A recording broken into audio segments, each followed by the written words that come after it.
Let's face it, we've all got a bit of Euros fever in us this month. The international tournaments are back, you can just smell it in the air. The vibe's just right, football's on literally every single day. The sun's out in Europe and I'm literally turning into an iceberg right here in Australia. Nonetheless, I'll save the late nights and 5 AM wake-ups to watch Italy play, as we've relied on PC mods to get a Euros 2021 game mode here in FIFA 21. That's right, Pez have all the licensing for the Euros, and this time we had to rely on some trusty PC mods. We get a little tournament mode which is nice, the official trophy, the official branding, and some little fun facts here on the side. Who remembers that in 2016, Portugal became the first team to win the tournament despite not winning a single game in the group stage? That is peak levels of shithousery right there. Okay, I actually didn't know this one. Didier Deschamps and Ronald Koeman are the only managers at Euro 2020 to have won the tournament as players. Can they do it as managers this year? We'll have to find out. The main reason we're all here today is that I've put icons into as many Euro 2020 nations as possible, and we're going to be simulating the tournament to see what nation is going to turn out on top and how the icons are going to affect the tournament as a whole. Can a mix of the past and the present bond together and form an unstoppable force? What icons are going to perform the best, and what country is going to benefit the most from the icons being reinstated in the game? I'm going to go through every single team that have icons now in their starting 11. Obviously, for some nations it doesn't apply, but for most it does. Our first nation, we got Austria, and I'm sorry, there's no Austrian icon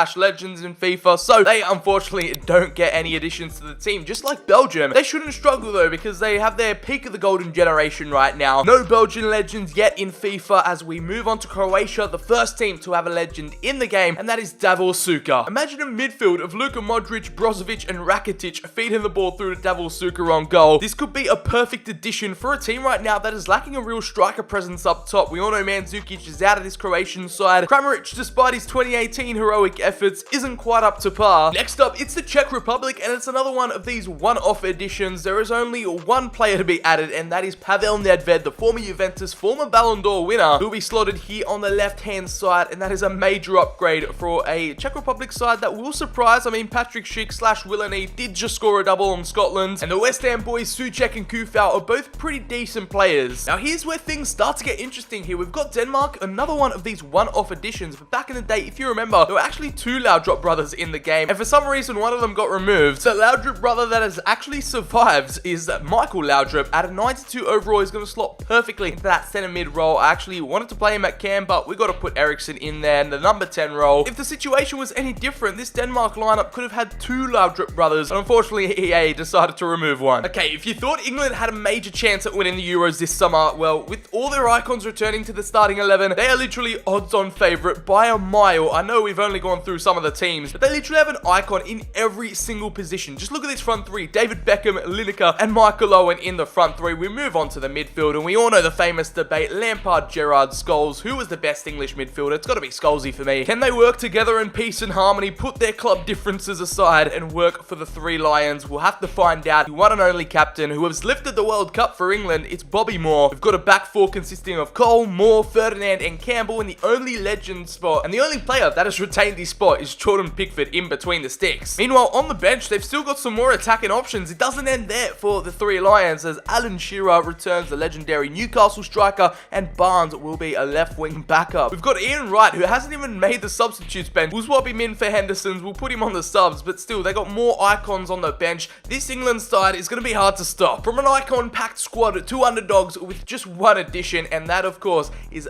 Finland with Litmanen. The famous ex-Ajax Barcelona player will be joining the Minnows, the underdogs for this tournament. No one sees Finland going out the group, but they've won their first group stage game. Who knows what could happen from here, but surely Litmanen will be a quality addition. 91 overall. The cam is creative, can score goals, can set something up for Teemu Pukki up front, and we're just going to see if he can carry his entire nation on his back. Now, just like England, France have the opportunity to have an icon in every single position. I mean, they're pretty close with a front three of Robert Pires, Thierry Henry, and Kylian Mbappe. Hugo Lloris, Digne, Varane, and Kante also retain their spots, but with a back two of Desailly, Blanc, Patrick Vieira returning into the starting 11, and of course, Zizou, it's Zinedine Zidane, with options like Cantona, Trezeguet, Makelele, Petit on the bench. I don't know how Petit and Makelele aren't in the starting 11. You know when you can keep a player like King Eric on the bench at the peak of his powers. This is a scary squad. Favourites for 2021, with their icons back in the side, they surely will reach the final. Anything is possible though, as we have the Germans up next. 92 attack, 88 defense, 88 midfield, a 5-star German squad, and of course they've got their all-time leading goal scorer at the World Cup, Miroslav Klose, 92 rated, back in his prime, we've got Michael Ballack, Schweinsteiger, and Matthäus in a midfield combination. That spine of the team is scintillating. A crazy core there. The best of the best German engines in the midfield are back to the peak of their powers. No other real additions besides Philipp Lahm at left back. He's been playing his iconic role as a right back as the World Cup winning legend returns. German fans all around the world are relieved as they don't have to rely on Timo Werner up front. Miroslav is back in action. Hungary, just like Finland, are the underdogs of the tournament, placed in Group F. Press F to pay respects to the Hungarians. With their amazing fans, some insane football history behind this team, and the 2016 heroics that led them to the round of 16. Placed in the group of death, will they be able to get out of it with the man himself up front, Ferenc Puskás? One of Hungary's best ever players. He's literally got the best goal of the year award named after him. That's how you know this man scored bangers back in the day. He'll be the oldest icon in this video at 93 years of age. We're rewinding his career as he's joining the present day Hungarian squad, unfortunately without their young rising star Dominik Szoboszlai due to injury. How many goals will that man be able to score as we move on to my nation, Italia? Let's see what Italian stallions have returned, and that is one hell of a front three. We've got Roberto Baggio, arguably one of the best Italian players to ever play ball. Inzaghi, the fox in the box, leading the line up top, and of course Zola on the right. We've just got so many options in up front, and some legendary midfielders return. The 06 gang is back in action. Gattuso and Andrea Pirlo. You can't put it past these two to hold it down in the midfield, as we've got an all-icon back four, including Zambrotta, Baresi, Maldini, and Fabio Cannavaro, El Capitano, and all protecting the line is going to be Donnarumma. There's no Buffon. Oh yeah, that's right. There's no Buffon legend card. He's still going. Verratti is literally the only outfield player to keep his spot, as we still have some more icon options off the bench, including Alessandro Del Piero, former Frosinone manager Alessandro Nesta, and super sub Bobo Vieri coming off the bench. You know what ain't a BCHD video without some Italian stallions, and this time we've got a legendary supply. The Netherlands are also in with a really big chance here, as they are actually one of the only nations to have an icon goalkeeper. It is the ex-Manchester United legend Van der Sar in at a 92. That is a major advantage. We all know with simulations, having a great goalkeeper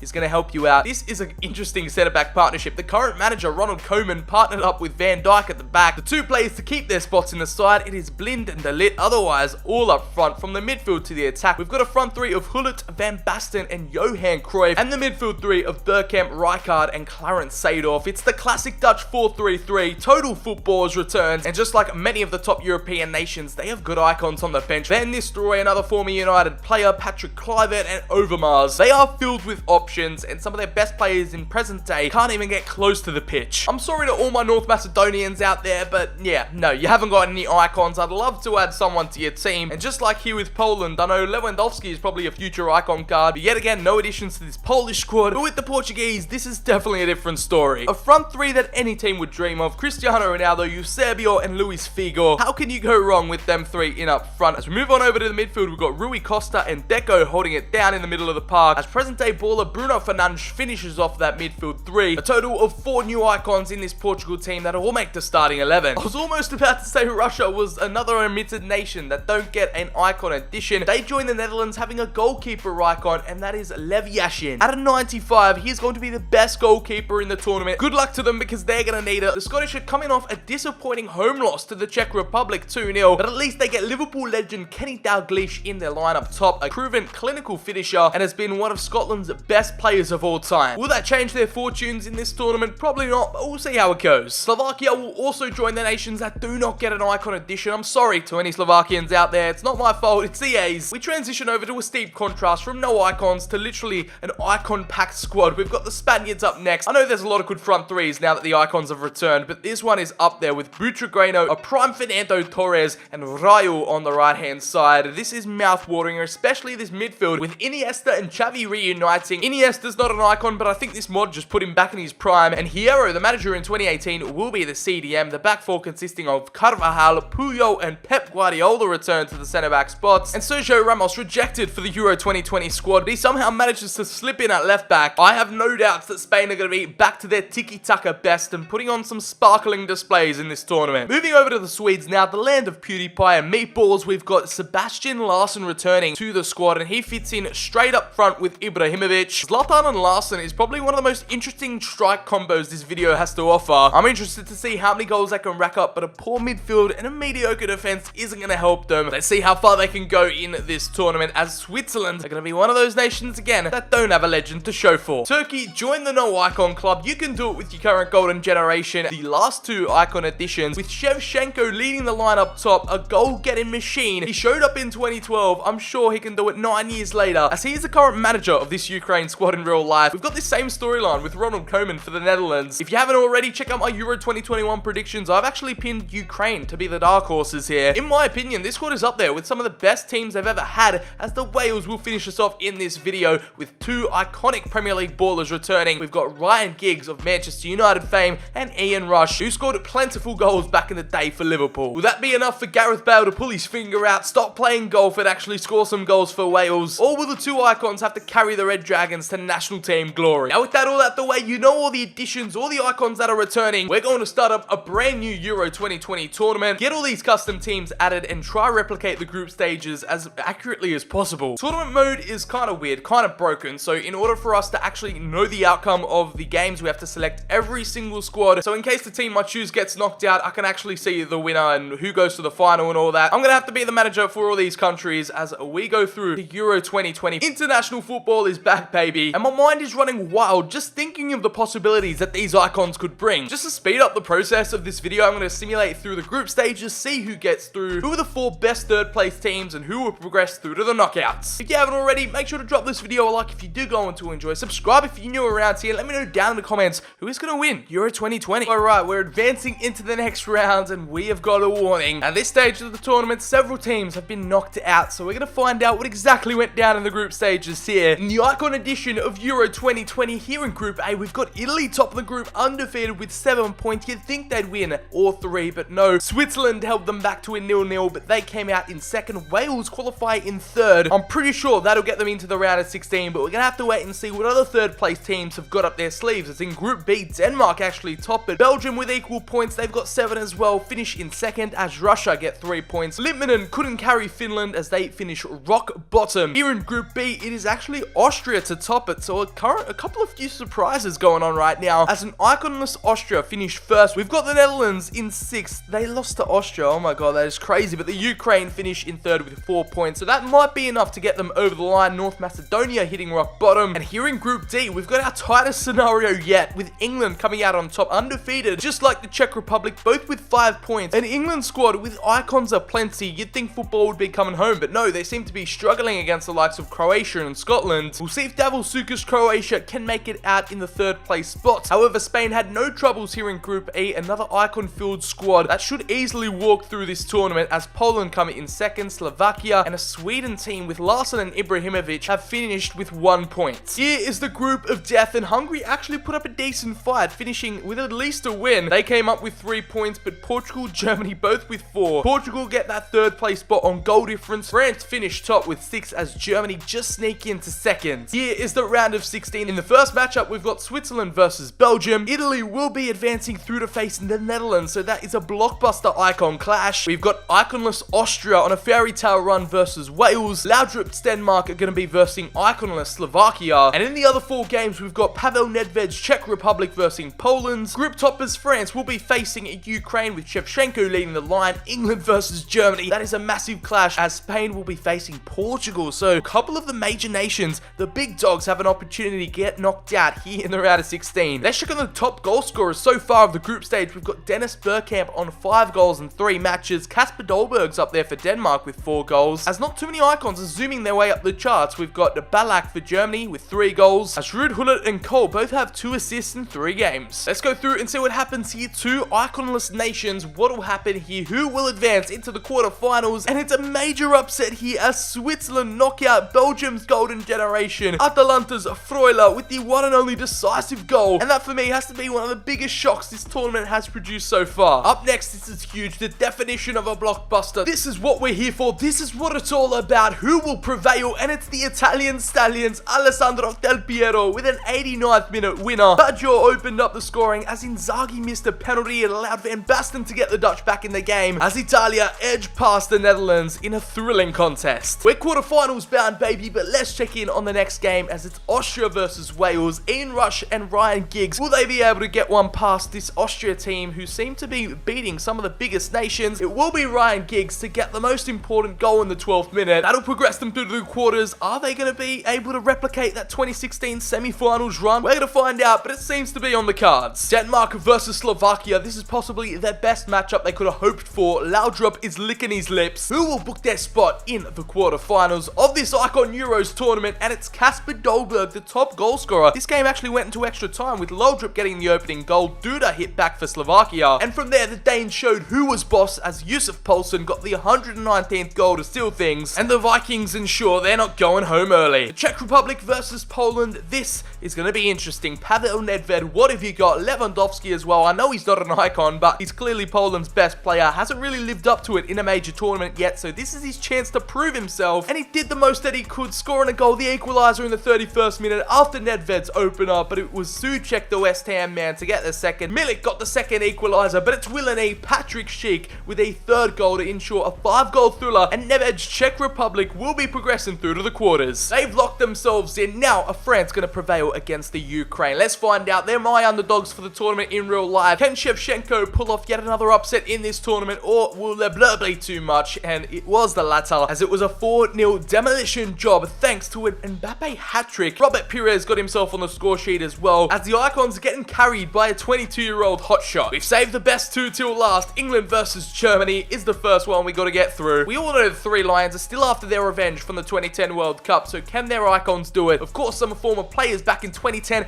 and they beat Germany on penalties. Could football be coming home? You never see things like this. It is part of football folklore that the Germans are just efficient. They know how to take penalties. They rarely lose a penalty shootout, but England, with Lampard, Owen, Lineker and Beckham, and Paul Scholes converting penalties, they make it through. Lineker got the equalizer in the 40th minute after Gnabry opened up proceedings, and you could say that is yet another shock for the tournament. It's the first penalty shootout to eliminate a nation. We all know how this game went down in the 2018 World Cup. Ronaldo's hat-trick, heroics from CR7, but with Icons in the mix, we've got a nation rivalry here. Neighboring countries, it's always a fun little derby on the international stage, but who will get the better of each other today? And it will be Spain. Ronaldo did have his say, but Butragueno and Raul's goals made them progress past the Portuguese. I'll present to you here the last 8. Here is how it's all panning out, with Switzerland taking on Italy. The two teams from the group will be facing each other again in the quarters. We've got Wales versus Denmark. The Czechs are going to be taking on France, and England will be facing Spain. We still have at least one blockbuster clash, so again, either England or Spain could be knocked out at this early stage. Let's get a top goal scorers update. Kylian Mbappe is leading the race so far, thanks to his hat-trick in the round of 16 game. He's up there with 6. Denmark, Kasper Dolberg, Bergkamp still in the running. Portugal eliminated, so Ronaldo won't be getting the golden boot. First up, it's Italia. They struggled against them in the group stage, so let's see how things have changed as a semi-finals place is up for grabs. Can the Italian Stallion Icons do it? And with a professional performance, a goal in the first half, a goal in the second, it's a comfortable 2-0 win. Both Inzaghi and Andrea Pirlo on the score sheet. The Swiss are packing their bags. They're taking their Swiss Army knives home with them. We've got Wales versus Denmark. This is a classic underdog story with only a couple icons between the sides. We've got Laudrup still in the midfield for Denmark. Both Giggs and Ian Rush have been on scintillating form in this tournament. Will it continue here against Denmark? And no, it has been quite the result for the Danes, as Kasper Dolberg, Laudrup got a goal in the second. They actually went down to 10 men. Christensen got himself sent off, but as we scroll up, Dolberg continues his goal scoring form with a hat-trick, and that surely projects him up to being one of the tournament's top goal scorers. Wales literally had nothing to show for it. What are those stats? 35% possession, 0 shots, 0 chances. Giggs and Ian Rush definitely have a lot to answer for. It's an embarrassing way for Wales to be knocked out. Kasper Dolberg leading the golden boot race now with 8 goals to his name, but Kylian Mbappe is definitely going to have something to say about that up against the Czech Republic. And we've seen a couple shocks so far, but this might be a bit of too of a tougher task for Nedved and the Czech Republic here against an icon stacked French squad. And Les Bleus continue after Souček got the opening goal. Mbappe hit back with the 23rd minute equalizer. Zidane got one just before the half, and Robert Pires killed off all Czech hopes as he knocked them out in the 87th minute with a goal to make it 3-1. Decent effort from the Czechs and Nedved, but now we have England versus Spain, the game we've all been waiting for. Are the Three Lions going to show the world what they're made of after their penalty shootout heroics against the Germans?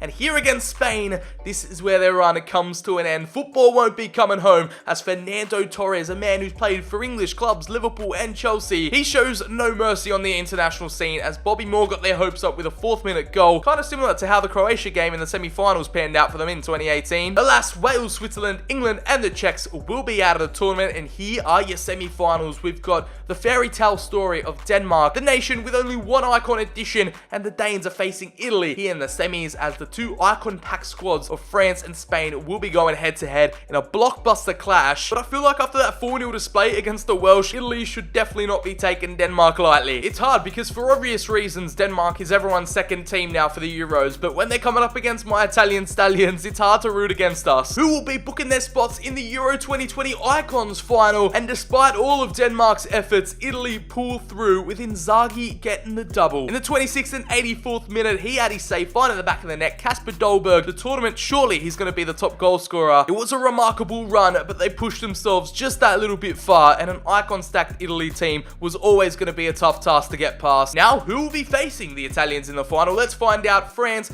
versus Spain. Mbappe, his chance to get the golden boot. Here live at Wembley Stadium, France versus Spain is going to be a classic. It can swing either way, and it's another 2-1 result. A double from Robert Pires, one in the first half, one early in the second. As Butragueno cut the deficit for Spain, they couldn't find an equalizer, and the two nations are knocked out. It's a World Cup 2006 final replay. I also had to face the French in my 100k special last week. We took them down in 06. We defeated them in Eurovision the other week. So we have two of the best teams in this tournament to face each other in the big dance. This is going to be one hell of a matchup. Live here in London, we've got the Gattuso Tifo up with the Italians on the South Curve. The French couldn't be bothered, but with this mod, we've got the official licensed trophy here in the game. Yes, we've got it in FIFA, and look at it. It just looks beautiful. Let's hope the blue ribbons will be attached to it after this 90 minutes. And just to be reminded, that was the road to the final. It's a wet, rainy night here in the capital. Let's hope that won't impact the match. As the national anthem sound, get your predictions in the comments. Who is going to take this one home and become champions of Europe? Of course, Mbappe and the gang, he is out for the golden boot. He's out for 2 pieces of silverware tonight. As the French team don't come any stronger, world champions, they're aiming to go back-to-back 2 tournaments in a row,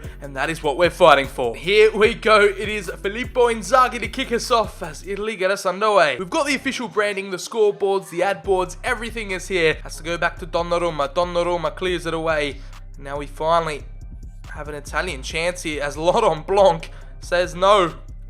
He passes it on through, and it's Kylian Mbappe with 7 goals. He crosses it in at the back post, but Donnarumma had to get there. I know the English fans hate this one, but the Mexican wave is already kicking off in the stands. Give it off to Zidane, he does. And Zidane, ball over the top, a little opening is formed here. It's Thierry Henry, doesn't opt for the shot on goal. He will pass it back to Varane, and France are waiting for that perfect moment to strike. Zidane might be able to find it here with a cheeky little back heel. The cross is on. The cross is definitely on, but Maldini has to head it away. Now, that'll be halftime. A very cagey opening affair. No shots to even record on goal. A tight Icon Euro 2020 final to kick off proceedings. Ambrota, a throw-in just straight to Thierry Henry. What a waste. As the French find an opening in the middle, we've got Zidane, chip ball over the top to Mbappe with a strike, the first shot of the match, and it's going to be a goal. He snuck in the headed rebound in the near post, and it's Mbappe linking up with Vieira, present and the pass combine, and the French find the opening. Le Bleu with the first goal of the final, and the defense has been unlocked. A poor giveaway from the throw-in, as it was a great save from Donnarumma. He just couldn't follow through. You can't let that happen. Cannavaro out-jumped, out-leaped by Mbappe, and that is just poor from the Italians at the back. And he wants more, considering the golden boot is in his horizons. Inzaghi is going to be coming off for Bobo Vieri. No shots for the Italian top goal scorer, as the super sub will be on in the 53rd minute. Kind of looks like human strength in FIFA, not gonna lie. Here we go, Petit with the ball inside. Surely Donnarumma will get there, and Donnarumma just watched the ball as it flew over his head. Didn't decide to use his hands, you know, like a goalkeeper would. And Thierry Henry was there lurking at the back post, headed into an empty net. It's 2 headed goals from the French, 1 from Mbappe and now 1 from Arsenal legend Thierry Henry. Has he say, look at Donnarumma, he just watches the ball, doesn't decide to jump through it whatsoever, comes out of his goal, and surely they've now got one hand on the trophy with 20 minutes left. Another substitution here, and this time it's the French. They're bringing on Cantona and Kante for Thierry Henry and Patrick Vieira. That is just quality coming off the bench personified. One final substitution, not that it's going to make much of a difference, as Jorginho comes on for Verratti in midfield for the Azzurri, and that is going to be full time. Lucas Digne with the last touch, and the French just too good, defensively sound, didn't let any chances go by them, and they took their best 2-headed opportunities to score 2 goals. A professional display from the French in the second half, and it was Mbappe Mbappe and Henry to get on the score sheet. I'm fine with this. I'm totally not salty at all. They can win the virtual Euros. Us Italians can win the real life Euros. As long as that happens, I'm completely fine, but it could potentially be the final in real life. We don't know. Here at Wembley Stadium, at the special edition of Euro 2020 with icons involved, the French national team proved to be too strong, just like they are in real life. It just shows how much quality and how much depth they've had over the years. Zidane won't be able to get to lift this one up. It's still Hugo Lloris in between the sticks, and there is the Euros trophy in all its glory. So I'll leave you guys with the celebrations as France not only become world champions, but European champions. They go back-to-back in international tournaments. Thanks to the help of their icons. So if you did go on to enjoy the video, make sure to drop it a like down below, hit subscribe, turn on the notifications, all that good stuff. Again, I've been your boy BCHD. Have a great day, and I'll catch you all in the very next video.